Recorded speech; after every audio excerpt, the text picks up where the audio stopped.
Bonjour, je m'appelle Florian Battesati, je suis ingénieur en matériaux et en construction durable et coordinateur de l'axe bâtiment du programme La Rochelle Territoire Zéro Carbone.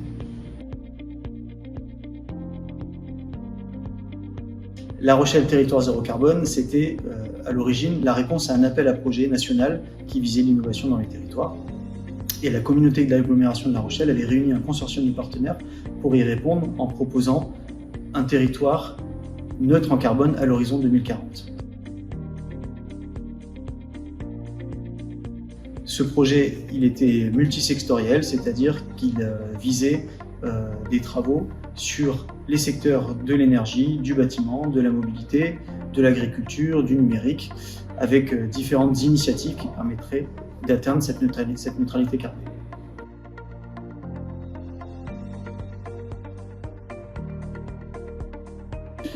Pour répondre à cet appel à projet, nous avons identifié des opérations d'innovation technique, méthodologique ou organisationnelle pour la réduction de l'impact carbone du secteur de la construction.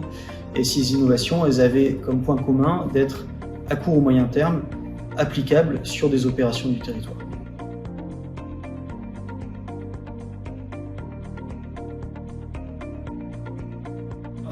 Concrètement, on travaille sur le développement de nouveaux matériaux, notamment de matériaux issus du recyclage de déchets inertes pour produire des bétons compactés routiers pour la production de pistes cyclables 100% recyclées.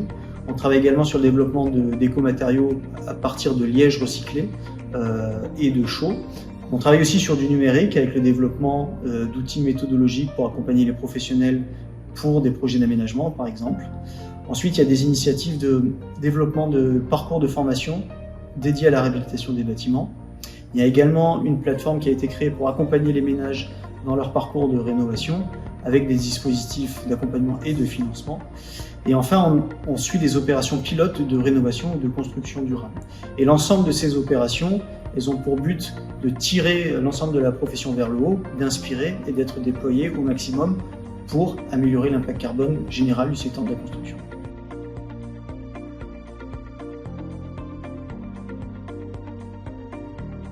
Donc on a eu l'idée de proposer cette mini-série pour répondre à cette question qui nous est posée, de savoir concrètement qu'est-ce qu'on fait pour la réduction de l'impact carbone du secteur de la construction.